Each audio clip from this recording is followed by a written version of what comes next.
શ્રીમદ ભાગવત મહાપુરાણ 7 જ દિવસમાં પરીક્ષિત રાજાને મોક્ષ અપાવનાર એવો આ દિવ્ય મોક્ષ ગ્રંથ સુખદેવજી મહારાજ ભગવાનના સંબંધવાળી દિવ્ય કથાઓ રાજા પરીક્ષિતને સમજાવે છે. પરમાત્માના પ્રાગટ્યની કથાઓ, પરમાત્માના અવતારના દિવ્ય ચરિત્રો અને પરમાત્માને જેણે પ્રાપ્ત કર્યા છે એવા પરમ ભાગવત ભક્તો એની કથાઓ કહી અને પરીક્ષિતને પરમાત્માના દિવ્ય સ્વરૂપનું જ્ઞાન કરાવે છે અને યોગ્ય અધિકારી બનાવે છે. જ્યાં સુધી યોગ્યતા ન મળી હોય, જ્યાં સુધી પાત્રતા ન પ્રાપ્ત થઈ હોય, ત્યાં સુધી પરમાત્માની દિવ્ય કથા એ આ જીવાત્માના હૃદયમાં સમાઈ શકતી નથી.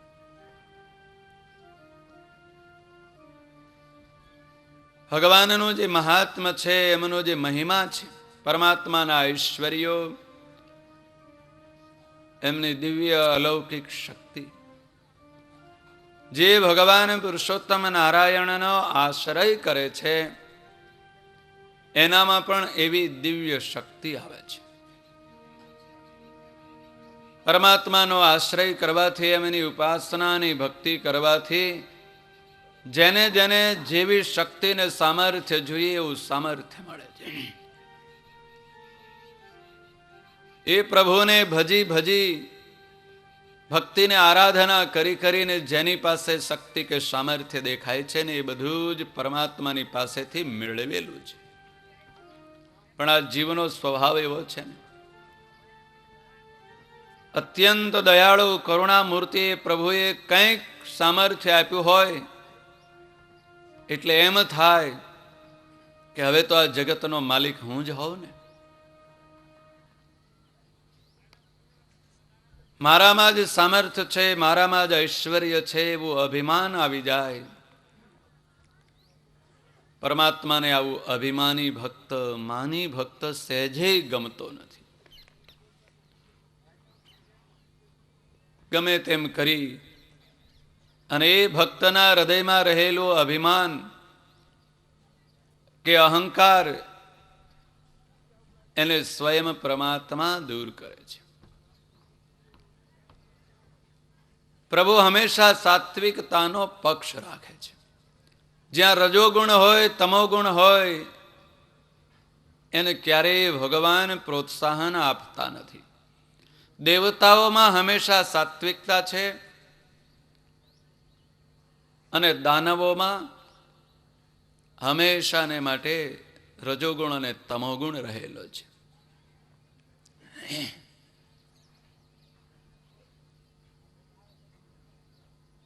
કશ્યપ પ્રજાપતિના 2 પત્નીઓ છે, દિતિ અને અદિતિ. દિતિના દેવતાઓ અને અદિતિના દાનવો પરસ્પર લડાઈ ચાલ્યા જ કરે. દિતિના દેવતાઓ છે ઇન્દ્ર, ચંદ્ર, આદિક દેવતાઓ, એ દિતિના પુત્રો છે, અને દાનવો હિરણ્યાક્ષ, હિરણ્યકશિપુ, આદિક કેટલાય દાનવો એ અદિતિના છે.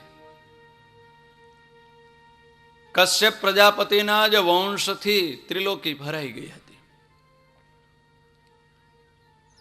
દિતિના પુત્રોને ત્રિલોકીનું રાજ્ય મળ્યું એટલે અદિતિને એમ થાય છે કે મારા પુત્રો એવા બળવાન બને, એવા શક્તિશાળી બને, એવા બળવાન અને શક્તિશાળી પુત્રોની પ્રાપ્તિ માટે પતિદેવને પ્રાર્થના કરી કે હે પતિદેવ, મને એવો બળવાન, એવો શક્તિશાળી પુત્ર આપો.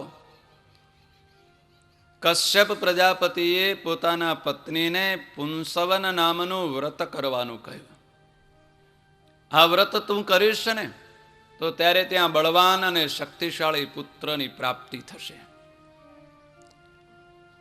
જેને પુત્ર જોતો હોય, બળવાન અને શક્તિશાળી પુત્ર જોતો હોય, એને આ પુંસવન વ્રત કરવું. પરમાત્માની પૂજાને અર્ચન કરવું, બ્રહ્મચર્ય વ્રતનું પાલન કરવું, ઈર્ષા, દ્વેષ અને ક્રોધનો ત્યાગ કરી દેવો. જો કોઈની સાથે વૈર ભાવના હોય, ઈર્ષા હોય અને દ્વેષ હોય અને ક્રોધ ઉત્પન્ન થાય તો એ વ્રતનું ફળ એ ન્યૂન થઈ જાય છે, ઓછું થતું જાય છે. ઈર્ષાએ રહિત, દેશ ભાવે રહિત, કામ, ક્રોધ, લોભ અને અહંકાર રહિત થઈને પુંસવન નામનું વ્રત કરે, એના ઉપર ભગવાન પ્રસન્ન થાય અને મનગમતો પુત્ર આપે. પતિદેવે વ્રત કર્યું છે, વિદ્વાન પતિદેવ છે, શાસ્ત્રોના નિયમ પ્રમાણે વ્રત કરવાની આજ્ઞા કરી છે. વ્રત ચાલુ થયું, ઇન્દ્રને ખબર પડી કે મારી અપર માતા બળવાન પુત્ર માટે વ્રત કરે છે અને બળવાન અને શક્તિશાળીની જરૂર ત્યારે જ પડે ને કોકનું કંઈક લેવું હોય તો, કોકનું પડાવી લેવું હોય, કંઈક મેળવી લેવું હોય, કંઈક પ્રાપ્ત કરી લેવું હોય તો જ બળ જોઈએ ને. શક્તિ ને તાકાતની જરૂર ક્યાં પડે? ધન સંપત્તિ એકઠી કરી લેવા માટે ઇન્દ્રને એમ થયું કે કદાચ એવો બળવાન શક્તિશાળી મારી અપર માતાનો પુત્ર મારો ભાઈ જન્મશે તો ત્રિલોકીનું રાજ્ય પડાવી લેશે. સૌને ધન સંપત્તિની ચિંતા હોય કે આ મારું ધન ક્યાંય ચાલ્યું ન જાય, મારી સંપત્તિ કોઈ લઈ ન જાય, કોઈ ચોરી ન જાય, કોઈ લૂંટી ન જાય. અને નાશવંત પદાર્થો, નાશવંત ધન સંપત્તિની પાછળ આખી જિંદગી વિતાવી દે, પણ સાચી સંપત્તિ એવા પરમાત્માનું ભજન, આત્માનું શ્રેય કરવાનું સાધન કરવાનું આ જીવને સૂઝતું જ નથી. ઇન્દ્ર વિચાર કરે છે શું કરું? અપર માતા છે એટલે માં છે એટલે માનું સન્માન તો આપવું પડે, એટલે બીજું તો કંઈ કરાય નહીં, પણ માની સેવામાં જોડાઈ જાવ. કપટથી ઇન્દ્ર સેવામાં જોડાઈ ગયો છે. ઓ માં, તમે વ્રત કરો છો ને, હું તમારી સેવામાં લાગી જાઉં. સ્ત્રીઓનો સ્વભાવ બહુ ભોળા સ્વભાવની હોય. કોઈક સારી સારી મીઠી મીઠી વાતો કરે ને એટલે સાચી છે ખોટી છે એ કંઈ ચકાસણી કર્યા સિવાય એમાં 100% વિશ્વાસ મૂકી દે.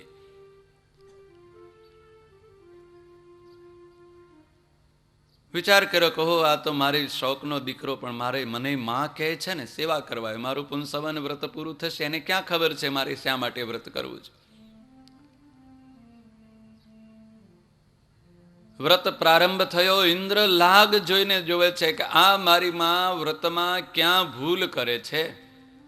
બસ ભૂલ કર્યા સિવાય વ્રતભંગ થાય નહીં, અને એવી ક્યાંક ભૂલ કરે એટલે બસ લાગ જોઈ લઉં અને જે મારો હરીફ ઉત્પન્ન થવાનો છે, પુત્ર મળવાનો છે, એના બદલે એને કંઈ મળે નહીં એવું કરી નાખો. પુંસવન વ્રત પ્રારંભ થયો. વ્રતનો નિયમ હોય છે, વ્રત કરતાએ હંમેશા દિવસમાં 5 પર્વ આવે છે, 5 વખત એવા પવિત્ર સમય આવે, એ વખતે ક્યારે નિદ્રાધીન કે ક્રોધ ન કરવો. સવારના પહોરમાં બ્રાહ્મ મુહૂર્તમાં સૂઈ ન રહેવું. બ્રાહ્મ મુહૂર્તનો પ્રારંભ થાય તે પહેલા જાગી જવું જોઈએ. સૂર્યોદય થાય ત્યારે દેહની ક્રિયા કોઈ કરવી નહીં. દેહની ક્રિયા તે પહેલા જ પૂર્ણ કરી અને સૂર્યોદય થાય એ વખતે પરમાત્માના ધ્યાનમાં બેસી જવું. બ્રાહ્મ મુહૂર્ત, સૂર્યોદય, ગોધૂલીનો સમય, મધ્યાહન સમય અને સંધ્યા સમય, એ વખતે બહુ જ સાવધાન રહેવું જોઈએ. જગતના નાશવંત પદાર્થો માટે કે દેહની કે શરીરની સુંદરતા માટે કે દેહ કે શરીરની શિથિલતાનો ત્યાગ કરી સાવધાન થઈ અને પરમાત્માની ભક્તિમાં મન અને ચિત્તને જોડી રાખવું જોઈએ. 7 મહિના વીતી ગયા. ઇન્દ્ર વિચાર કરે છે ક્યારે લાગ મળે અને આ મારી માના ઉદરમાં ગર્ભ છે એનો હું નાશ કરી નાખું. પણ કેમ નાશ કરવો? અને એક દિવસ એને સમય મળી ગયો. સંધ્યા સમયે સૂર્યાસ્ત થતો હોય ત્યારે શાસ્ત્રો એવું કહે છે કે પથારીમાં પડ્યું ન રહેવાય, સૂઈ ન રહેવાય. એમાં એ વ્રત કરનારાએ તો સાવધાન થવું જોઈએ. સૂર્યાસ્તનો સમય થાય એટલે સાયમ સંધ્યા કરવા માટે તત્પર થઈ પરમાત્માની આરાધનામાં, ભગવાનને દીવો કરવામાં, પરમાત્માના દર્શન કરવામાં ચિત્તને જોડી દેવું જોઈએ, શરીરને જોડી દેવું જોઈએ. ભૂલી ગયા. સૂર્યાસ્ત થયો, સંધ્યા સમય થઈ ગયો અને દીતિ સૂઈ ગયા છે, સૂતા રહ્યા એમને. ઇન્દ્રને લાગ મળ્યો. એ જ વખતે ઇન્દ્ર અપર માતાના ઉદરમાં ઘૂસી ગયો, હાથમાં ભયંકર શસ્ત્ર લઈ, સૂક્ષ્મ રૂપ ધારણ કરીને. ગર્ભ હતો ને, 7 મહિનાનો ગર્ભ હતો, એના 7 ટુકડા કરી નાખ્યા કે હવે મરી જશે. 7 ટુકડા કરી નાખ્યા. તો ગર્ભ બોલ્યો કે હે ઇન્દ્ર, તું મને શા માટે મારે છે? હું તો તારી સહાય કરવા જન્મવાનો છું, તારું નુકસાન કરીશ નહીં. કારણ કે માએ જ્યારે સંકલ્પ કર્યો છે ને, ત્યારે એ સંકલ્પમાં સહેજ ભૂલ થઈ ગઈ છે. જોઈતો તો ઇન્દ્રનો પ્રતિસ્પર્ધી અને મળી ગયો ઇન્દ્રનો સહાયક. સંકલ્પ કરવામાં સહેજ રસ્વ સ્વર કે દીર્ઘ સ્વરમાં બોલવામાં ભૂલ થાય ને, તો તરત જ ફળ પણ બદલાઈ જાય. ઇન્દ્રથી બળવાન અને ઇન્દ્રથી શક્તિશાળી ત્રિલોકીનો અધિપતિ બને એવો પુત્ર જોતો હતો. એના બદલે ઇન્દ્રનો મદદગાર પુત્ર મળે એવો અર્થ થાય, એવો સંકલ્પ થઈ ગયો. એટલે પેલો ગર્ભમાં રહેલા 7 ટુકડા બોલવા મળ્યા કે હું તો તને મદદ કરવા જન્મવાનો છું. ઇન્દ્રને ક્રોધ ચડ્યો કે આ મારી અપર માતાનો પુત્ર એકના 7 થઈને જન્મશે. માં એવું શીખવાડશે ને, એ તો મારો પ્રતિસ્પર્ધી જ થશે, મને કઈ આ ત્રિલોકીના રાજ્યમાં મદદ નહીં કરે. એટલે ક્રોધાયમાન બનેલા ઇન્દ્રએ વળી પાછા એ 7ના એકના 7 ટુકડા કરી નાખ્યા. તોય મૃત્યુ ન થયું. 49 ટુકડાઓ બોલવા મળ્યા કે હે ઇન્દ્ર, અમારો તું નાશ શા માટે કરે? અમે તો તારું હિત કરવાના છીએ. ઇન્દ્ર ગભરાણો કે હવે જો કઈ આગળ વધીશ તો આ તો વધતી જાય છે સંખ્યા. કે એકના બદલે 7 થયા અને 7માંથી આટલા બધા થઈ ગયા. હવે શું થાય? ત્યાં તો માતા જાગી ગયા. સંધ્યા સમય હતો અને નિદ્રાધીન બનેલા, અસાવધાન બનેલી માના ઉદરમાં ઘૂસીને ટુકડા કરી નાખ્યા. પણ માં સાવધાન થયા એટલે ઇન્દ્ર શ્રાપના ભયથી ભયભીત થઈને ભાગી ગયો. સમય થતા એ 49 ટુકડા, 49 બાળકો જન્મ્યા, 49 મરુત ગણ થયા અને ઇન્દ્રની સેવામાં, એના ગણ થઈને સેવામાં જોડાઈ ગયા. અપર માતાને ચિંતા થવા મળી, હવે શું કરવું? મારે તો એવો બળવાન જોઈએ પુત્ર કે મારી શોકનો પુત્ર ત્રિલોકીનો રાજા છે, એના કરતા મારો પુત્ર ત્રિલોકીનો રાજા થાય. બસ માને એટલી જ વાસના હોય કે મારો દીકરો એવો બળવાન બને, મારો દીકરો એવો શક્તિશાળી બને, મારા દીકરાની યશ અને કીર્તિ એવી વધે કે જગતમાં એનો કોઈ બીજો હરીફ ન હોય. એવા પુત્રની પ્રાપ્તિ માટે વળી પાછું વ્રત કરવાનું ચાલુ કર્યું. આ વખતે સાવધાન થયા. કશ્યપ પ્રજાપતિએ બીજું વ્રત શીખવાડ્યું છે કે આવું તું વ્રત કરીશ, વ્રતમાં સાવધાન રહેજે, બ્રહ્મચર્ય વ્રતોનું પાલન કરી પરમાત્માની આરાધના ચાલુ કરીશ. માં સાવધાન બની ગયા છે કે આ વખતે તો ઇન્દ્રને કોઈની સેવામાં રાખવો નથી, કોઈને ઘરવા દેવો નથી, પણ એવું સાવધાન કરી થઈને વ્રત કરવું છે અને એવો બળવાન અને શક્તિશાળી પુત્ર મેળવવો છે. બળવાન અને શક્તિશાળી પુત્રની પ્રાપ્તિ માટે વ્રતનો પ્રારંભ થયો. પરમાત્મા હંમેશા જ્યાં સાત્વિકતા હોય ને એનો પક્ષ રાખે. જેનામાં રજોગુણ હોય, જેનામાં દ્વેષ અને ઈર્ષા હોય, એને બુદ્ધિ તો ભગવાન જ આપે છે.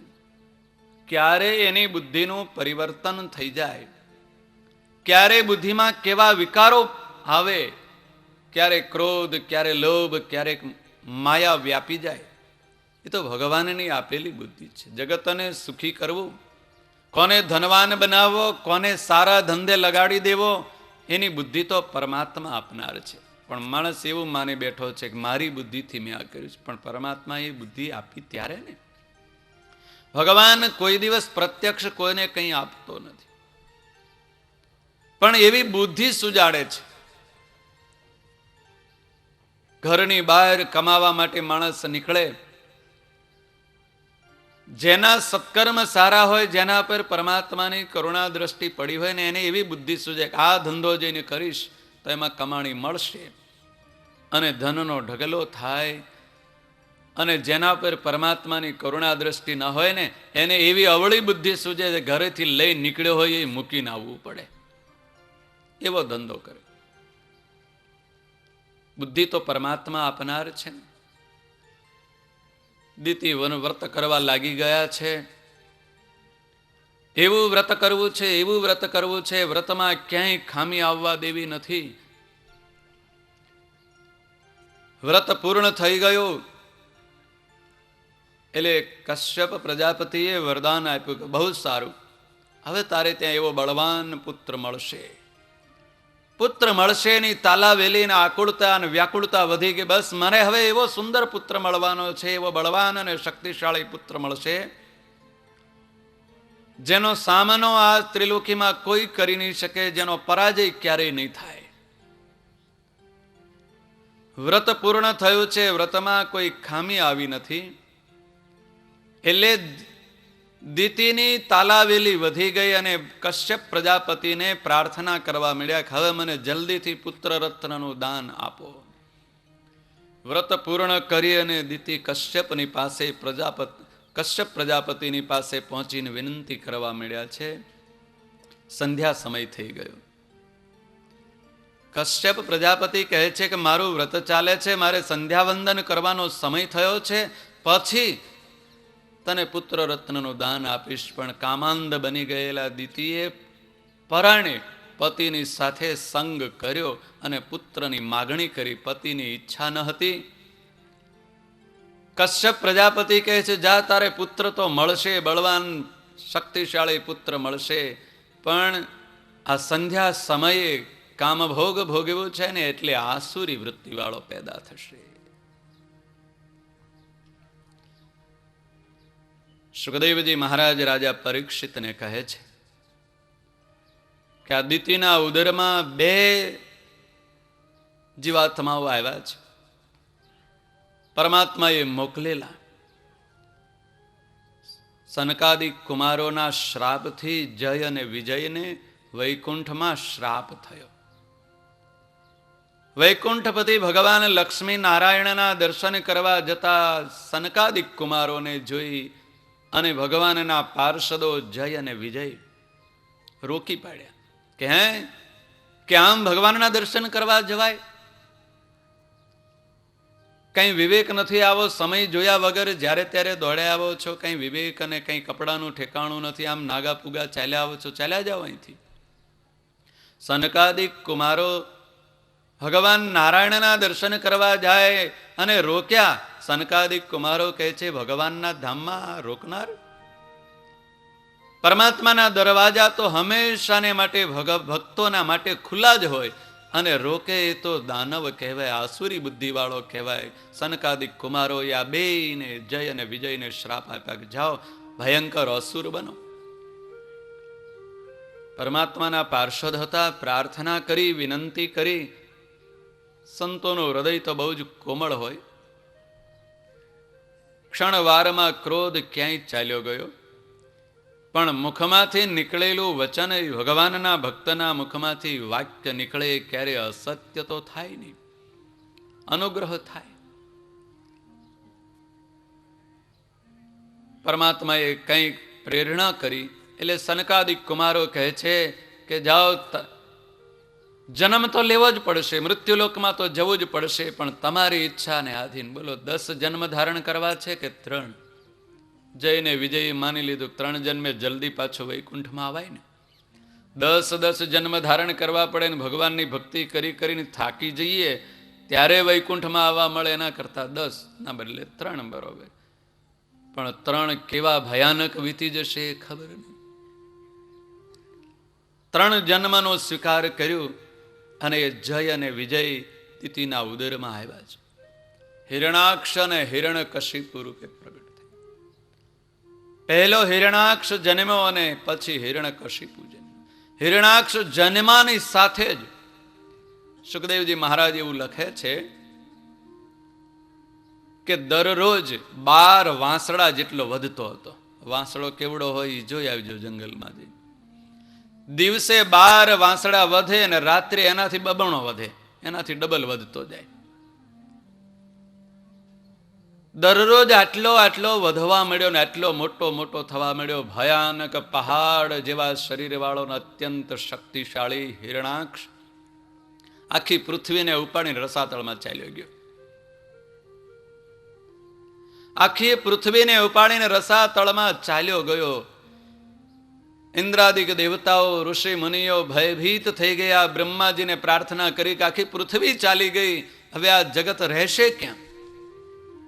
પ્રજા ક્યાં નિવાસ કરીને રહી? પૃથ્વી સિવાય પ્રજાને રહેવું ક્યાં? બ્રહ્માજી વિચાર કરે કે હવે શું કરવું? પરમાત્માને પ્રાર્થના કરવા માંડ્યા. પ્રાર્થના કરતા કરતા બ્રહ્માજીને છીંક આવી અને બ્રહ્માજીના નાસિકામાંથી એક જંતુ ઉત્પન્ન થયું, બહાર નીકળ્યું. વરાહનું સ્વરૂપ નાનકડું એવું. વરાહ જ્યોત જોતામાં ભયંકર વિકરાળ રૂપ ધારણ કરીને વરાહ નારાયણ એ ઋષિ મુનિઓને દેવતાઓની ઈચ્છાને પૂર્ણ કરવા માટે રસાતળમાં ચાલે ગયેલા હિરણાક્ષનો વધ કરી અને પૃથ્વી પાછી લાવી અને બ્રહ્માજીને સોંપી. હિરણાક્ષનો વધ થયો એટલે કોપાયમાન થઈ ગયેલો હિરણ્યકશિપુ બળ મેળવવા માટે, શક્તિ મેળવવા માટે તપ કરવા ચાલ્યો ગયો. હિરણ્યકશિપુને એમ થાય કે મારો ભાઈ આટલો બધો બળવાન અને શક્તિશાળી હતો પણ છતાંય એનું મૃત્યુ થયું. હું એવું વરદાન મેળવી લઉં કે મારું ક્યારેય મૃત્યુ જ ન થાય, મરું જ નહીં, બસ. પછી શું?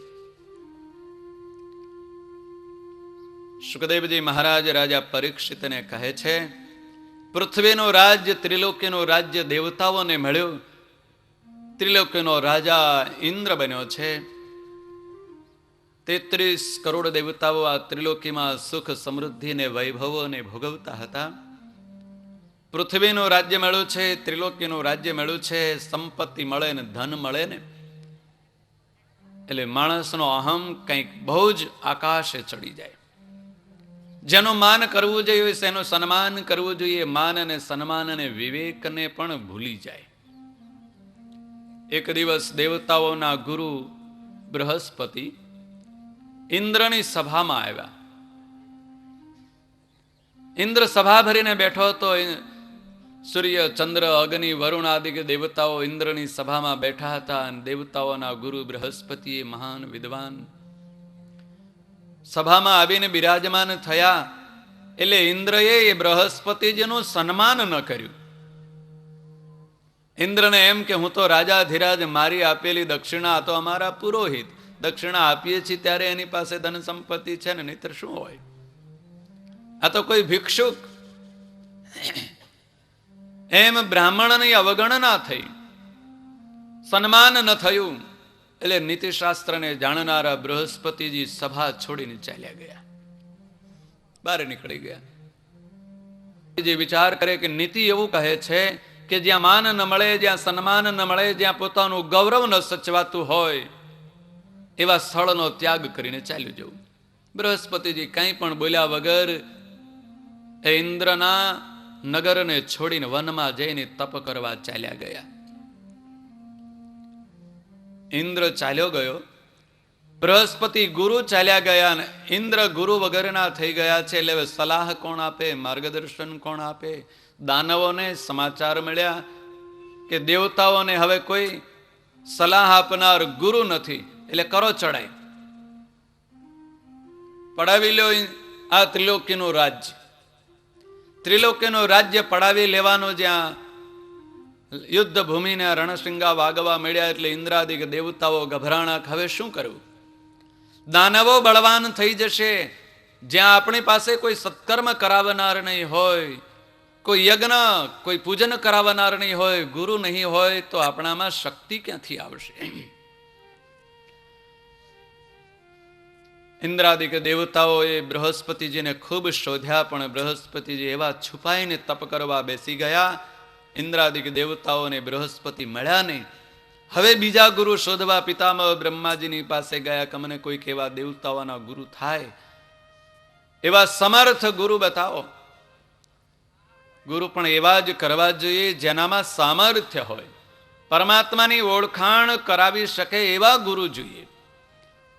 શાસ્ત્રની મર્યાદામાં રહી અને સદુપદેશ આપે, ધર્મની મર્યાદામાં રહીને યજ્ઞાદિક કર્મો કરાવે, સત્કર્મ કરાવડાવે, ભગવાનની ભક્તિ કરાવે, ભગવાનમાં જોડે એવા ગુરુ શોધે ને તો આ જીવનું કલ્યાણ થાય. પોતામાં જોડે, સંસારમાં જોડે, જગતમાં જોડે, વ્યવહારમાં જોડે એવા તો ગુરુ આ જગતમાં જોઈએ ત્યાં મળે. ગુરુ થવાનો તો સૌને બહુ જ શોખ હોય કે આપણે ગુરુથી કોકને જઈને કહો કેમ છો ગુરુ, એટલે આમ રાજી રાજી થઈ જાય. તમારી સલાહ સૂચનથી તો મારું જીવન બહુ સુંદર બન્યું છે, આવું કહો ને પેલાની કાહો તૂટવા મળે. પણ જગતમાં જોડે, વ્યવહારમાં જોડે, માયામાં જોડે, પોતામાં જોડે એવા ગુરુથી આ જગતના જીવનું કલ્યાણ ન થાય. એટલે દેવતાઓ, ઇન્દ્રાદિક દેવતાઓ પિતામહ બ્રહ્માજીને કહે છે કે અમને એવા સમર્થ ગુરુ બતાવો, કોને અમે ગુરુ કરીએ? બ્રહ્માજી કહે છે કે દેવતાઓના ગુરુ થવાનું સામર્થ્ય તો એક ત્વષ્ટા પ્રજાપતિ છે. એ ત્વષ્ટા પ્રજાપતિના પુત્ર વિશ્વરૂપ છે. એ વિદ્વાન છે, ચારે વેદોના જાણનાર છે, પરમ ભાગવત વૈષ્ણવ ભક્ત છે. એ પરમ ભાગવત વૈષ્ણવ ભક્તને ગુરુ કરો, એનાથી આ જીવાત્માને આત્યંતિક મોક્ષની પ્રાપ્તિ થાય. 33 કરોડ દેવતાઓ ઉપર્યા છે ત્વષ્ટા પ્રજાપતિની પાસે. ત્વષ્ટા પ્રજાપતિને વિનંતી કરી, પ્રાર્થના કરી કે હે ભૂદેવ, તમારા પુત્ર વિશ્વરૂપ, એને અમારા દેવતાઓના પુરોહિત બનાવવા છે, તમે રજા આપો. પુત્રની માગણી કરી. ત્વષ્ટા પ્રજાપતિને પુત્રમાં ખૂબ હેત સ્નેહ હતું. ભણાવી ગણાવીને હોશિયાર કરેલો હોય, વિદ્વાન બનેલો પુત્ર હોય, એને એના મા બાપને એમાં હિત તો હોય જ ને, કેમ સોંપી દે?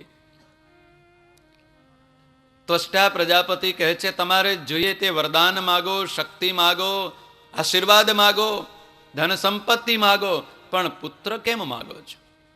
દેવતાઓ ત્વષ્ટા પ્રજાપતિને વિનંતી કરે છે, પ્રાર્થના કરે છે કે અમારું શ્રેય થશે, તમારો યશ કીર્તિ વધશે, અનંતનું કલ્યાણ થાય એવું સામર્થ્ય તમારા પુત્ર વિશ્વરૂપમાં છે, અને અમે એને ગુરુ કરીશું, એનું માનીશું, એના ચરણ પૂજન કરીશું, એની આજ્ઞાઓને માનીશું, કહે છે એવું જ સત્કર્મ કરીશું, ઊંચા સ્થાને બેસાડીશું. સ્વાર્થ હોય ને જ્યારે, ગરજવાનને કંઈ અક્કલ ન હોય. એ જગતમાં એવી કહેવત છે, ગરજ પડે ને ત્યારે ગધેડાને જગતનો જીવ બાપ કહેવા તૈયાર થઈ જાય. બળદને તો કહે છે બધા હાંકતા હોય ને, હાલ મારો બાપ, હાલ, કેમ? ગરજ પડી છે, આ નો ગાડું ખેંચે, નો હાથીડું હાંકે, પાકે શું તો ખાવું શું? આ ગરજવાન ઇન્દ્રાદિક દેવતાઓને ગરજ હતી ગુરુની. એટલે ત્વષ્ટા પ્રજાપતિને કહે છે અમે ઊંચા સિંહાસન ઉપર ગુરુને બિરાજમાન કરીશું, એની આજ્ઞાનું માનીશું, દરરોજ એની પૂજા કરીશું, ચરણ વંદન કરીશું, એના આગળ, ગુરુની આગળ નીચે બેસી જશું, ઊંચા નહીં બેસીએ. ઇન્દ્રનું સિંહાસન તો એ સુવર્ણ જડિત હીરા મોતી માણેકનું મોટું ઊંચું હોય ને, પણ ઇન્દ્ર ત્વષ્ટા પ્રજાપતિને કહે છે મારા ગુરુ બનશે વિશ્વરૂપ, એટલે હું ઊંચા આસને બેસાડીશ, હું નીચે બેસીશ, પણ તમે રજા આપો. ત્વષ્ટા પ્રજાપતિને એમ થયું જગતનું જો કલ્યાણ થતું હોય અને મારા પુત્રની વિદ્યા કોઈના હિતમાં વપરાતી હોય તો કંઈ વાંધો નહીં. શાસ્ત્રો એવું કહે છે કે પોતાની પાસે કંઈક કળા હોય, પોતાની પાસે કંઈક વિદ્યા હોય, પોતાની પાસે કંઈક જ્ઞાન હોય, એ જગતના હિતમાં વાપરવું. સ્વામિનારાયણ ભગવાને પણ શિક્ષાપત્રીમાં આજ્ઞા કરી હોય. પોતે 2 અક્ષર ભણ્યા હોઈએ, કંઈક સમજતા હોઈએ, જાણતા હોઈએ તો બીજાને શીખવાડવું, પણ એ વિદ્યાને ક્યારે વેચવી તો નહીં, પણ એને સંઘરી પણ ન રાખવી. બીજાનો હિત થાય, બીજાનો કલ્યાણ થાય એટલા માટે વાપરવી. એટલે ત્વષ્ટા પ્રજાપતિએ વિશ્વરૂપને સોંપી દીધા. દેવતાઓ વિશ્વરૂપને લઈ ગયા, એમના પુરોહિત સ્થાને સ્થાપ્યા, પૂજન કર્યું, આરતી કરી, અને કહે છે હવે અમને એવું સત્કર્મ કરાવો, એવા મોટા મોટા યજ્ઞ કરાવો જેનાથી દેવતાઓ બળવાન બને. વેદોનો નિયમ છે, સતશાસ્ત્રોનો નિયમ છે, જગત આખાનો આ બ્રહ્માંડનો નિયમ છે. જીવમાં શક્તિ ક્યાંથી આવે છે? જેમ શરીરને ખોરાકથી શક્તિ મળે છે, ખોરાક આપવામાં આવે તો શરીર હૃષ્ટપુષ્ટ બને, એમ આ જીવાત્માની પાસે આધ્યાત્મિક કર્મ, યજ્ઞ, જપ, તપ, હોમ કરાવવામાં આવે તો એનો આત્મા બળવાન બને છે. જેનો આત્મા બળવાન હોય, શક્તિશાળી હોય, એ જ સુખ અને સમૃદ્ધિ ભેળી કરી શકે છે. જેનો આત્મા નિર્બળ હોય, શરીર ગમે તેવું મોટું જબરજસ્ત થઈ ગયેલું હોય ને તો એને જ્યાં ત્યાં ભટકવું પડે. શરીરનું પોષણ કર્યું હોય ને આત્માનું પોષણ ન કર્યું હોય, એને ક્યાંય સુખ ન મળે, ક્યાંય શાંતિ ન મળે. શરીરનું પોષણ એ તો ભૌતિક છે અને ગૌણ છે. આત્માનું પોષણ થવું જોઈએ. આત્માનું જ્યાં સુધી પોષણ ન થયું હોય ત્યાં સુધી આત્મા બળવાન ન બને. આ દેવતાઓ કહે છે અમારો આત્મા બળવાન બને, અમને આધ્યાત્મિક શક્તિ મળે, એવું કંઈ સત્કર્મ કરાવો. એટલે વિશ્વરૂપે યજ્ઞ કરાવવાનો પ્રારંભ કર્યો. 4 વેદોના મંત્રો બોલી અને વિશ્વરૂપ યજ્ઞમાં દેવતાઓની પાસે આહુતિઓ અપાવે છે. વિશ્વરૂપ 4 વેદોને જાણે છે. 4 મુખોથી એક સામઠા ઋગ્વેદ, યજુર્વેદ, સામવેદ અને અથર્વવેદનો પાઠ કરે. દેવતાઓની પાસે આહુતિઓ અપાવે છે. એટલે દેવતાઓ શક્તિશાળી અને બળવાન બનવા માંડ્યા. દેવતાઓનું યજ્ઞ કર્મ પૂરું થાય અને દેવતાઓ યજ્ઞ મંડપમાંથી બહાર જાય એટલે વિશ્વરૂપ પોતાની મા ઉપર એને બહુ જ સ્નેહ. માના કારણે ત્વષ્ટા પ્રજાપતિ તો દેવકુળના હતા અને ત્વષ્ટા પ્રજાપતિની પત્ની વિશ્વરૂપની માતા એ દાનવ કુળના. એટલે મામાના માટે 2-4 આહુતિઓ આપી દે એટલે દાનવો પણ બળવાન બને. જેનું નામ લઈને આહુતિ આપવામાં આવે અને શક્તિની પ્રાપ્તિ થાય. એના ઇન્દ્રને એક દિવસ ખબર પડી કે અમારી પાસે આવો યજ્ઞ કરાવે છે, અમને બળવાન બનાવે છે, પણ સાથે સાથે અમારા શત્રુ એવા દાનવોના માટે પણ આહુતિ આપે છે. ક્રોધાયમાન બનેલા ઇન્દ્રએ શત્રુ ભાવથી આહુતિ આપે છે એવું માનીને વિશ્વરૂપનો વધ કરી નાખ્યો. યજ્ઞ મંડપમાં જ વિશ્વરૂપને મસ્તક ધડથી જુદું કરી નાખ્યું. ત્વષ્ટા પ્રજાપતિને ખબર પડી.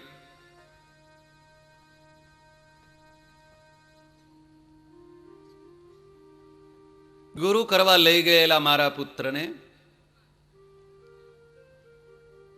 મારી નાખ્યો. લઈ ગયો તો પૂજા કરવા અને મારી નાખ્યો. હા, ઇન્દ્રાદિક દેવતાઓનો વિશ્વાસ ન કરાય, પણ ત્રિલોકીનો રાજા છે, હું તો બ્રાહ્મણ, વનમાં રહેનારો તપસ્વી. પણ પુત્ર વધનો એટલો બધો ક્રોધ ચડ્યો છે ને એટલું બધું વૈર ઉત્પન્ન થયું કે બદલો તો લેવો જ છે. આ ઇન્દ્રને હવે જીવવા નથી દેવો.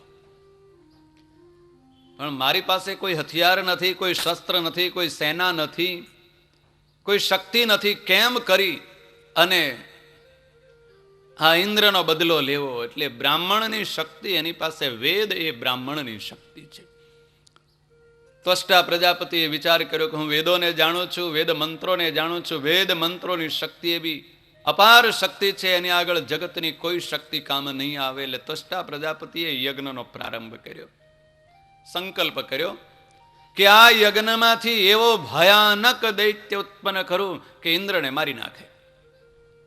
યજ્ઞમાં આહુતિઓ આપવા મળ્યા છે. યજ્ઞમાં આહુતિઓ આપતા જાય, આહુતિઓ આપતા આપતા સંકલ્પ કર્યો, ઇન્દ્ર શત્રો વિવર્ધસ્વ. ઇન્દ્રને મારી નાખનાર શત્રુ આમાંથી ઉત્પન્ન થાય, ઇન્દ્રને મારી નાખનાર શત્રુ ઉત્પન્ન થાય. યજ્ઞની પૂર્ણાહુતિ થઈને છેલ્લી જે આહુતિ આપવામાં આવી હતી, યજ્ઞ કુંડમાંથી વૃત્રાસુર નામનો ભયાનક દૈત્ય ઉત્પન્ન થયો. વૃત્રાસુર નામનો જ્યાં દૈત્ય ઉત્પન્ન થયો ને, હિરણાક્ષ કરતા પણ 10 ગણો વધવા માંડ્યો. આખી ત્રિલોકીને પોતાના મુખમાં સમાવી લે એટલું મોટું જબરજસ્ત શરીર કરી દીધું. વૃત્રાસુરના ભયથી દેવતાઓ પલાયન કરી ગયા, યુદ્ધ કરવા જ ન જવું પડ્યું. કોઈ સમુદ્રમાં જઈને સંતાઈ ગયા, અને કોઈ પર્વતની ગુફાઓમાં જઈને સંતાઈ ગયા, કોઈ જંગલોમાં જઈને સંતાઈ ગયા. આ વૃત્રાસુરનો ભય એટલો ભયાનક હતો ને, એટલું મોટું વિશાળ શરીર વાળો, આખી ત્રિલોકીને કબજામાં કરી લીધી. દેવતાઓ મુઠ્ઠીઓ વાળીને ભાગી ગયા. શું કરવું? ક્યાંય પર્વતોમાં સંતાઈ ગયા, ગુફાઓમાં સંતાઈ ગયા, પણ રાજ્ય ચાલ્યું ગયું, ધન સંપત્તિ ચાલી ગઈ. એમને એમ ગરીબડા થઈને ક્યાં સુધી જીવવું? દેવતાઓ બધા ભેળા થઈને પિતામહ બ્રહ્માજીની પાસે ગયા. બ્રહ્માજીને વિનંતી કરી, પ્રાર્થના કરી કે આ વૃત્રાસુરનો નાશ થાય એનો કંઈક ઉપાય બતાવો, કેમ મારવો? 33 કરોડ દેવતાઓ એકઠા થઈને વૃત્રાસુરની સામે યુદ્ધ ભૂમિમાં લડાઈ કરવા પહોંચ્યા, પણ વૃત્રાસુરને તો એના શસ્ત્ર અસ્ત્રનો કંઈ અસર જ થતી નથી. 33 કરોડ દેવતાઓ હાથમાં હથિયાર લઈને આવ્યા છે, શસ્ત્રો લઈને આવ્યા છે. એ શસ્ત્રો અને અસ્ત્ર બસ્ત્રો લઈને આવેલા ઐરાવત હાથી ઉપર, 7 સૂંઢો વાળા મોટા ભયાનક હાથી ઉપર બેસીને આવેલો ઇન્દ્ર, આદિક દેવતાઓ પોતપોતાના દિવ્ય વાહનો ઉપર બેસીને આવ્યા હતા ને, એ બધાને વૃત્રાસુર પકડી પકડીને સીધો મોહમાં હોમવા મળ્યો. મોઢામાં જ નાખી દે, એને મારવા ન પડે, શસ્ત્ર લેવું ન પડે. કીડી મકોડીની જેમ સામે દેખાતા મુઠ્ઠી વાળીને સીધા મોઢામાં ઓરી દે, જેમ કોઈ પોંખ ઓરી દેતો હોય ને મોઢામાં. સુખદેવજી મહારાજ એવું લખે છે કે ઇન્દ્રને પકડીને મોઢામાં નાખી દીધો ને, વરુણને ને અગ્નિને બધાને મોઢામાં નાખી દે. ઇન્દ્ર મોઢામાં આવ્યો, મોઢું બંધ થઈ ગયું. હવે શું કરવું? ક્યાંથી નીકળવું?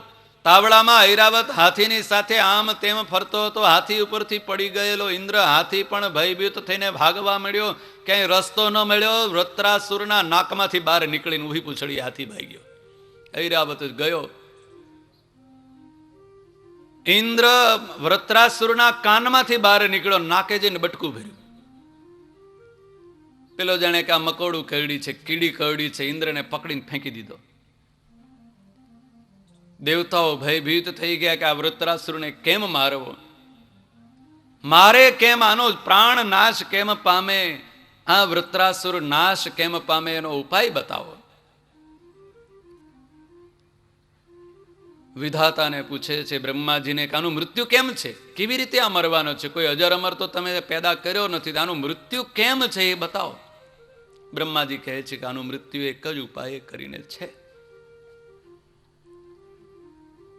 સાબરમતી ગંગાના કિનારે દધીચી નામના ઋષિ તપ કરે છે. એ દધીચી ઋષિના હાડકામાંથી તું શસ્ત્ર બનાવે અને એ દધીચી ઋષિના હાડકાનો સ્પર્શ થાય, તરત જ આ વૃત્રાસુરનું શરીર પડી જશે, એનું મૃત્યુ થશે.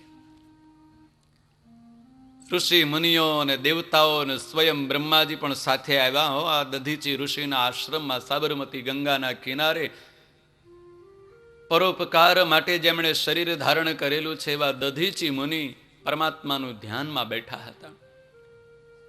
દેવતાઓ આવીને ઋષિ મુનિના વખાણ કરવા માંડ્યા, પ્રશંસા કરવા માંડ્યા.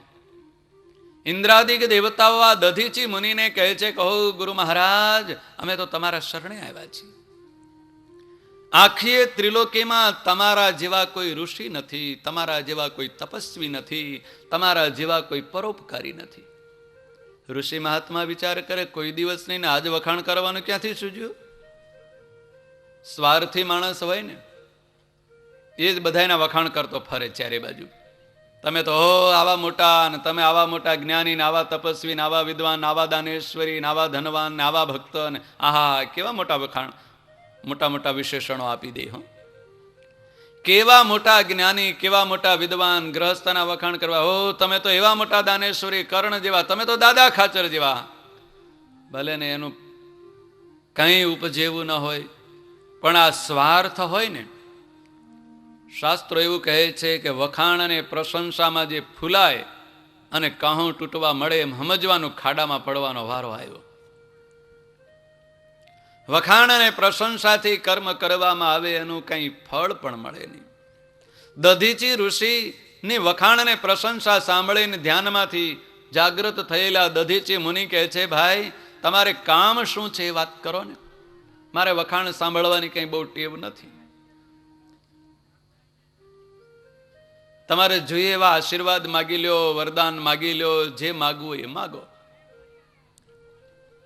સ્વાર્થી માણસ બહુ હોશિયાર હોય, એના જેવી હોશિયારી બીજામાં ન હોય. બોલવામાં બહુ ચતુર હોય, ભલાને આમ પાણી પાણી કરી નાખે. સ્વાર્થી માણસનો એ સિદ્ધિ હોય.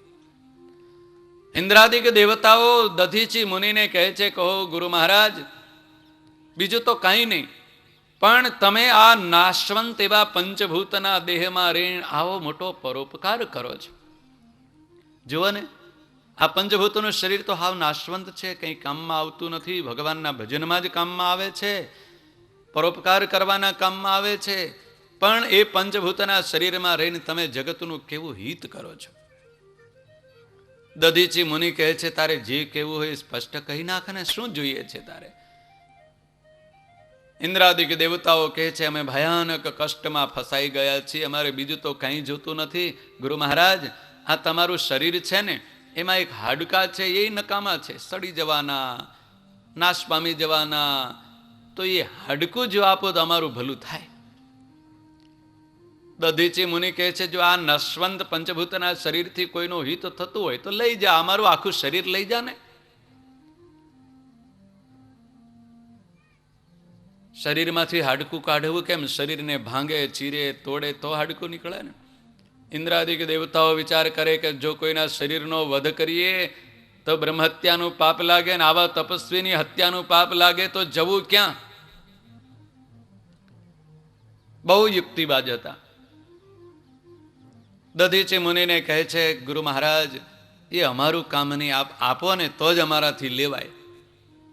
એ હાડકું જ જોઈએ અમારે, બીજું આ માંસ ને આ રુધિર ને આ ચામડી ને આ બધી બધું કાંઈ નથી જોતું, કે અમારી કિડનીએ નથી જોતી, ને આંખોય નથી જોતી, ને કાંઈ ન જોઈએ. આવું બધું દાન બહુ કરે, લોકો ચોરીએ બહુ લે.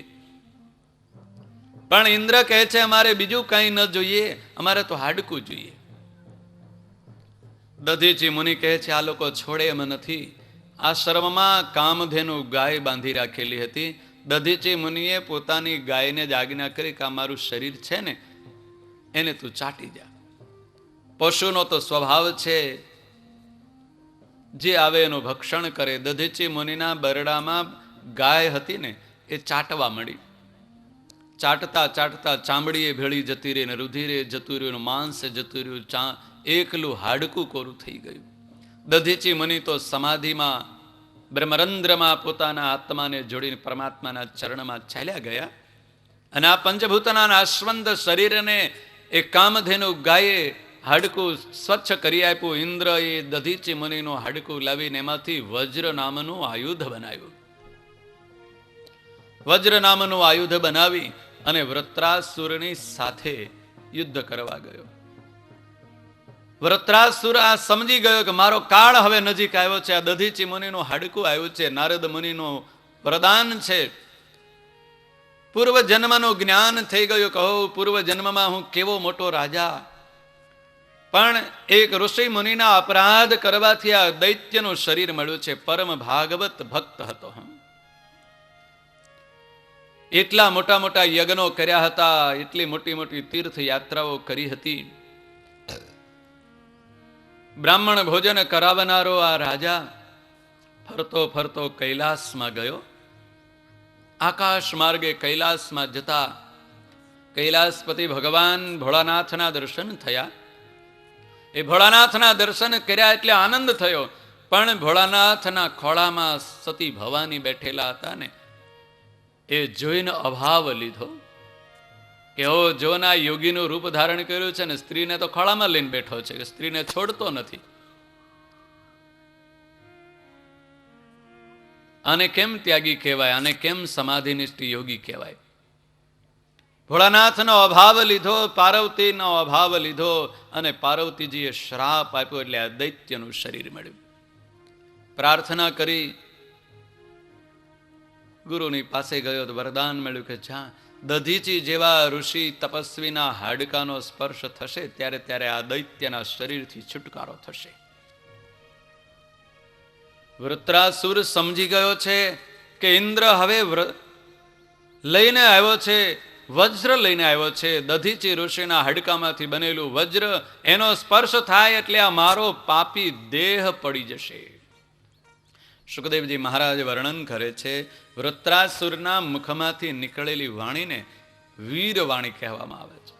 વૃત્રાસુર ઇન્દ્રને લલકાર કરતો કહે છે કે હે ઇન્દ્ર, તારામાં તો તાકાત નથી, તને તો હું આમ ચપટીમાં છોડી નાખું, પણ મારે હવે આ ભયાનક પાપી એવા દૈત્યના શરીરમાં રહેવું નથી, માટે તું જલ્દી લાવ અને એ વજ્ર છે ને એ વજ્ર મારી છાતીમાં માર, તો આ દેહનો છુટકારો થાય અને હું પરમાત્માના શરણમાં જાઉં. હવે મારે આ પાપી શરીરમાં એક ક્ષણ પણ રહેવું નથી. હાથમાં હથિયાર તો હતું જ નહીં, પોતાની જેટલી તાકાત હતી. ઇન્દ્રએ વૃત્રાસુરના વક્ષસ્થળમાં એ વજ્રનો પ્રહાર કર્યો.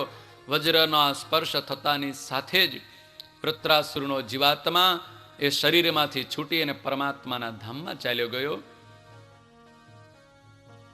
દેવતાઓને વળી પાછું ત્રિલોકીની રાજ્યની પ્રાપ્તિ થઈ. ત્રિલોકીના રાજ્યને સુખને દેવતાઓ ભોગવવા મળ્યા છે. હિરણ્યકશિપુ તપ કરવા મળ્યો છે. એવું ભયાનક અને કઠોર તપ કરે છે. પૃથ્વીનું રાજ્ય તપ કરી અને બળવાન બની શક્તિશાળી બનીને આખીએ પૃથ્વીનું રાજ્ય પડાવી લીધું છે. ઇન્દ્રાદિક દેવતાઓને ક્યાંય ભગાડી મૂક્યા. ત્રિલોકીનું રાજ્ય હિરણ્યકશિપુના હાથમાં આવ્યું. પણ હિરણ્યકશિપુના મનમાં એક વખત એવો સંકલ્પ થયો કે આ રાજ્ય મારું ક્યારે જાય જ નહીં, ક્યારે મારું મૃત્યુ જ ન થાય, એવો ઉપાય કરી લો. અત્યારે રાજ્ય છે, હું શક્તિશાળી છું, પણ એ મારી શક્તિ ક્યારેય ક્ષીણ ન થાય, મારું ક્યારેય મૃત્યુ ન થાય, અને મૃત્યુ ન થાય એવો ઉપાય કરવા માટે તપ કરું અને હું અમર બની જાઉં, એવું વરદાન મેળવી લો. હિરણ્યકશિપુ તૈયાર થયો, તપ કરવા જવું છે. દેવતાઓ ગભરાણા કે આમે આટલો બધો શક્તિશાળી છે, બળવાન છે, ને તપ કરીને કંઈ વળી પાછી શક્તિ મેળવશે ને તો આપણને તો હેરાન કરી મૂકશે. હિરણ્યકશિપુ પોતાની પત્ની, પતિવ્રતા ધર્મનું પાલન કરનારી પત્ની કયાધુને કહે છે કે હું તપ કરવા જાઉં છું. તપ કરવા જવાને માટે શા માટે તપ કરવા જવું છે? બસ મારો શત્રુ એ નારાયણ છે ને એનો વિનાશ કરવો છે. મારો ભાઈ હિરણાક્ષ એને મારનાર, એનો બદલો લેવો. હિરણ્યકશિપુ હઠ લઈને ગયો હતો, પૂરું કામ કર્યા સિવાય આવે ને ત્યાં બપોરે પાછો આવ્યો. કયાધુ વિચાર કરે કે આ મારો પતિ એવો હઠીલો, એવા જક્કી સ્વભાવનો, પકડ્યું મૂકે નહીં, અને આજ પાછો કેમ આવ્યો? પણ એમને એમ તો સીધું પૂછાય નહીં. પતિનો આ ક્રોધના ભોગ બનવું પડે. એટલે પત્નીએ બહુ શીખ્યા જેવી વાત છે કયાધુ પાસેથી. કયાધુએ તરત જ રસોઈ બનાવવા માંડી. પતિને મનગમતા સ્વાદિષ્ટ ભોજન બનાવ્યા, પતિને જમવા બેસાડ્યા. હાથમાં પંખો લઈને કયાધુ બેઠા છે. પ્રેમથી પૂછે, પતિદેવ તમને તો આ જલેબી બહુ ભાવે છે નહીં? કેવી થઈ છે? તમને આ ભજીયા બહુ ભાવે છે, તમને આ ગાંઠિયા બહુ ભાવે છે નહીં? કેવા થયા? સારા થયા છે. આ તમારા માટે મેં સુંદર શાક બનાવ્યું છે, કેવું થયું? પ્રેમ અને વાલથી જ્યાં પત્ની કયાધુ પૂછવા મળી ને, એટલે હિરણ્યકશિપુ એ પત્નીના પ્રેમમાં આસક્ત બની ગયો, સ્ત્રીમાં આસક્ત બની અને બોલવા મળ્યો, કહો દેવી, તારા જેવી આ જગતમાં કોઈને પત્ની મળી નથી. શું વાત કરું, તું મારું એવું સુંદર ધ્યાન રાખે છે, મને મનગમતા તે ભોજન બનાવી આપ્યા, મને ભાવતા ભોજન બનાવ્યા, અને પાછી એમની પ્રશંસા કરે. કહો હે પતિદેવ, તમારું તો નામ સાંભળીને આખી ત્રિલોકી આમ થરથર ધ્રુજવા માંડે છે. મોટા મોટા દેવતાઓ તમારું નામ સાંભળીને ક્યાંય સમુદ્રમાં કે ક્યાંય પર્વતની ગુફાઓમાં સંતાઈ જાય છે. આવા તમે શૂરવીર, આવા પરાક્રમી, શું તમારી શૂરવીરતાની વાત કરું? તમે લીધેલું હાથમાં કામ પાર પડ્યા વગર છૂટકો જ નથી. કે આમ ખવડાવતા જમાડતા જમાડતા થોડીક પ્રશંસાના પંપ લગાડ્યા ને એટલે પેલો ફૂલાઈ ગયો બરોબર. કયા ધોઈ લાગ જોયો કે હવે બરોબર ફૂલાણો છે. પતિ બરોબર રાજી હોય ને ત્યારે જ સાડી મગાય. ધંધેથી કંટાળીને આવ્યો હોય અને કે મારે તો આવો દોરો જોઈએ છે, મારે આવું જોઈએ છે, તો એમાં ઠામડા જ ખખડે, કંઈ ન મળે. કયા ધોઈએ પતિને બહુ જ રાજી કરી દીધા. પછી પૂછ્યું, પતિદેવ એક વાત પૂછું, તમે તો તપ કરવા ગયા હતા ને? હિરણ્યકશિપુને ભાન ન રહ્યું, રાજી થઈ ગયેલો હતો એટલે કે હા દેવી તપ કરવા તો ગયો તો, પણ તપ કરવાનો જે અમે પ્રારંભ કર્યો ને ત્યાં અપશુકન થયા. કે કયાદુ મનમાં વિચાર કરે કે દુનિયા આખીનું અપશુકન તો આ છે, આને વળી શું અપશુકન થયા? જેના કપાળમાં ભગવાનનું નિશાન ન હોય, જેના મુખમાં પરમાત્માનું નામ ન હોય, એનાથી મોટું જગતમાં બીજું કોઈ અપશુકન નથી. કોઈ એમ માને કે બિલાડું આડું ઉતર્યું, કોઈ એમ માને કે સાપ આડો ઉતર્યો, પણ એ તો બિચારા નિર્દોષ પ્રાણી છે. એનાથી અપશુકન ન થાય. અપશુકન તો એનાથી થાય કે જેણે કોઈ દિવસ ભગવાનને બે હાથ જોડીને નમસ્કાર ન કર્યા હોય, જેણે કોઈ દિવસ ભગવાનનું ષડક્ષરી દિવ્ય નામ મુખમાંથી લીધું ન હોય, જેણે કોઈ દિવસ પરમાત્માનું નિશાન પોતાના શરીર ઉપર ધારણ ન કર્યું હોય, ગળામાં કંઠી ન હોય, કપાળમાં ચાંદલો ન હોય, તાવડી જેવો કપાળ લઈને સામો મળે ને, એમ માનજો કે આજે મોટામાં મોટું અપશુકન થયું. અપશુકન તો એવું થાય, અભાગ્યો સામા મળે એનું અપશુકન થાય. આસુરી વૃત્તિવાળો કોઈ અસુર સામો મળે એનું અપશુકન થાય. કયાદુ વિચાર કરે કે જગત આખાને અપશુકન કરે એવો મારો પતિ, આને વળી શું અપશુકન થયું? લાવીને જાણું તો ખરું. કયાદુ પૂછે, પતિદેવ શું અપશુકન થયું? વાત તો કરો, મને તો કહો. કામાસક્ત બનેલો ભૂલી ગયો હિરણ્યકશિપુ અને બોલવા માંડ્યો. શત્રુનું નામ ન લે કોઈ દિવસ. એના બદલે હિરણ્યકશિપુ કહે, દેવી હું જ્યારે તપ કરવા બેઠો ને ત્યારે એક પંખીડું પોપટ મારા અપશુકન કરતું કરતું નારાયણ નારાયણ નારાયણ બોલવા માંડ્યું. હે? કયાધુ કે હાવ ખોટી વાત. પતિના મુખમાંથી ભગવાનનું નામ સાંભળતાની સાથે કયાધુના હૃદયમાં તો હર્ષ હર્ષ અને આનંદ આનંદ વ્યાપી ગયો. તો આ મારો પતિ કોઈ દિવસ ભગવાનનું નામ ન લે, એના બદલે 4 વખત નામ લીધું. નારાયણ નારાયણ નારાયણ બોલતો હતો. કે કયાધુએ વિચાર કર્યો કે જેના મુખમાં ભગવાનનું નામ આવે ને એનું જરૂર કલ્યાણ થાય. હવે મારા પતિનું અકલ્યાણ નહીં થાય. કયાધુ કહે છે, પણ આવા નાવા થોડાક વધારે નામ લે ને તો બહુ સારું. કયાધુ કહે છે કે પતિદેવ શું બોલ્યો? સાચી વાત? તો કે હા, શું બોલતો હતો? કહો તો ખરા. અરે કે નારાયણ નારાયણ બોલતો હતો. પશુ તો આવું બોલતું હશે, પંખી આવું બોલતું હશે? કે હા, કે બોલતો હતો નારાયણ નારાયણ. આમ પ્રશંસાના પંપ લગાડતા લગાડતા, પ્રશંસાને વખાણ કરતા કરતા, યુક્તિ પ્રયુક્તિથી કયાધુએ હિરણ્યકશિપુની પાસે 108 વખત નારાયણ નારાયણનું નામ જપાવી લીધું. બસ હવે એનું કલ્યાણ કહે છે. હવે એનું અકલ્યાણ ક્યારેય ન થાય. નારાયણ નારાયણનો જપ જેણે કરેલો હતો અને નારાયણ નારાયણના સ્વરૂપમાં જ સદાય રમતી હતી એવી કયાધુ એ હિરણ્યકશિપુ સ્ત્રીમાં આસક્ત થયો હતો. હવે તપ પછી કરવા જઈશ, પણ હઠ છોડી ન હતી. ભગવાનના નામ લેતા લેતા જ સંસારનું સુખ ભોગવ્યું. ગૃહસ્થાશ્રમીઓના ધર્મ પ્રમાણેનું સ્ત્રીનો સંગ કર્યો અને બીજા દિવસે વળી પાછો ચાલ્યો ગયો તપ કરવા. હવે તો તપ કરવા જવું. સંત મહાત્માઓ અહીંયા નોંધ લખે છે, પરમાત્માનું સ્મરણ કરતા કરતા જ સંસારના સુખ ભોગવ્યા. એમાં કયાધુને ઉદરમાં ગર્ભ રહ્યો. નારદજી આવીને કયાધુને પરમાત્માના સ્વરૂપનો મહિમા, ધર્મનો સદ્ધર્મનો ઉપદેશ આપ્યો. હિરણ્યકશિપુ નથી, રાજમહેલમાં નથી, તપ કરવા ચાલ્યો ગયો છે. એટલે કયાધુને ભગવાનનું ભજન કરવાનો અવસર મળ્યો છે. ગર્ભમાં જ બાળકને ભગવાનનું ભજન કરવાનો અવસર મળ્યો છે. ગર્ભમાં બાળક હોય ત્યારે માં જેવું વિચારે, જેવું કર્મ કરે, જેવું આચરણ કરે, જેવું ખાય, જેવું પીવે અને જેવું વિચારે, એની અસર ગર્ભમાં રહેલા બાળક ઉપર પડે. માં સદવિચાર કરતી હોય ને તો સારા વિચારવાળો બાળક પેદા થાય. માં દુષ્ટ વિચાર કરતી હોય, ક્રૂર વિચાર કરતી હોય, કોઈને મારી નાખવું, કાપી નાખવું, બદલો લઈ લેવો, વેર ઝેર એના હૃદયમાં ભરાયેલું હોય ને એવા જ વિચાર કરતી હોય ને તો બાળક જન્મે ને ત્યારે એવો જ ક્રૂર સ્વભાવનો થાય. શાસ્ત્રો એટલા માટે માને બહુ સાવધાન થવાનું કહે છે. ગર્ભવતી માતાએ બહુ સાવધાન રહેવું.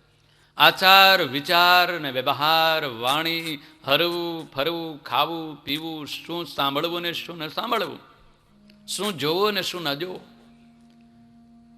જો સત્કર્મ કરે, ભગવાનનું ભજન કરે, સારી સારી વસ્તુને જોવે, સારા વિચારો કરે ને તો એના ઉદરમાં રહેલો બાળકે જ્યારે જન્મે ત્યારે એવા જ વિચારવાન, એવો જ સાત્વિક બાળક જન્મે, સત્પુરુષ જન્મે, ભગવાનનો ભક્ત જન્મે.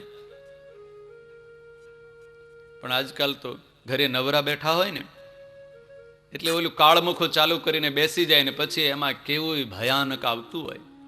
બાળકના અસર એનામાં એવા જ થાય ને. કાળું ડબલું સામે ચાલુ કરીને બેસી જાય કે હવે કામ કરવા જવાય નહીં, ઘર બહાર નીકળાય નહીં, એટલે શું કરવું? ભગવાનનું ભજન કરવાનું તો સૂજે નહીં. એટલે આવું ભયાનક સૂજે ને પછી એમાંથી જે બાળક પેદા થયું, ઓલું બધું જોયું હોય ને એ જ અંદર ઉતર્યું હોય. પછી એ બાળક ન માની વાત માને, ન બાપની વાત માને, ન શાસ્ત્રની વાત માને, ન સત્પુરુષોની વાત માને. મન ફાવે તેમ રખડે અને મન ફાવે તેમ ભટકે. એવા બાળકો પેદા થાય છે. કારણ એ બાળકનો કોઈ દોષ નહીં, પણ દોષ માતા પિતાનો. માતા પિતા જો સાવધાન હોય તો એ બાળકમાં સદગુણ આવે, સારા ગુણો આવે. માતા પિતા જો અસાવધાન હોય તો એ બાળક ઉચ્છૃંખલ થાય, રખડું થાય, ભટકનારો થાય. સુખદેવજી મહારાજ રાજા પરીક્ષિતને કહે છે, હિરણ્યકશિપુ તપ કરવા પહોંચી ગયો છે. એવું ભયાનક કઠોર તપ કરવા માંડ્યો છે, ઉગ્ર તપ કરવા માંડ્યો. એક પગે ઉભા ઉભા જંગલમાં ઊંચા હાથ રાખીને તપ કરે. હિરણ્યકશિપુના આખા શરીરે ઉધઈ લાગી ગઈ, રાફડો થઈ ગયો. એનું મોટું પહાડ જેવું શરીર હતું, એના કાનમાં તો સમળાઓએ માળા કર્યા અને દાઢીમાં મધના પોળાઓ જામી ગયા, છતાંય હલતો નથી.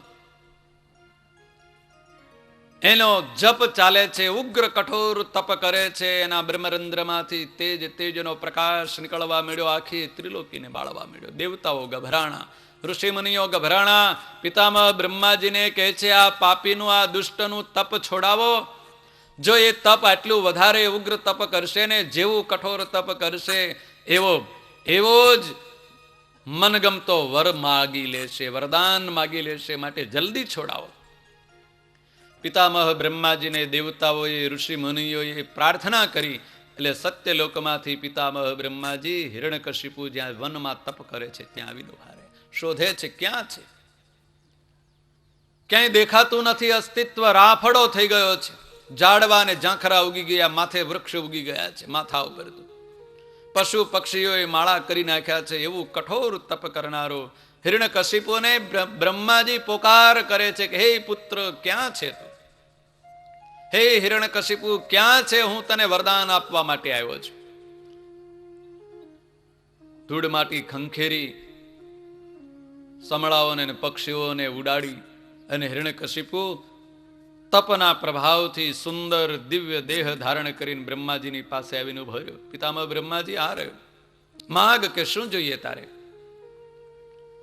હિરણ્યકશિપુ કહે છે, આ વખતે જેવું તેવું કંઈ માગવું નથી, બસ મારું ક્યારે મૃત્યુ જ ન થાય, આપી દો વરદાન. મારે નથી જોતું રાજ્ય, નથી જોતી સંપત્તિ, એ તો હું મારા બાહુબળથી મેળવી લઈશ. રાજ્ય મેળવી લઈશ, ત્રિલોકીની સંપત્તિ મેળવી લઈશ, પણ મારું મૃત્યુ ન થાય એ વરદાન આપો, બીજું કઈ ન જોઈએ. બ્રહ્માજી માથું ખંજવાળવા માંડ્યા. આ વરદાન મારા પાસે નથી, મારું મૃત્યુ થવાનું છે, તો આને ક્યાંથી હું અમર બનાવું? પિતામહ બ્રહ્માજી કહે છે કે હે પુત્ર, મારું ક્યારેક મૃત્યુ થવાનું છે, હું અમર નથી, તો તને અમર ક્યાંથી બનાવી શકું? જગતના જીવની પાસે કોઈ માગવા જાય ભિક્ષા માગવા જાય, અનાજ હોય એના ઘરમાં અનાજ માગે તો અનાજ મળે.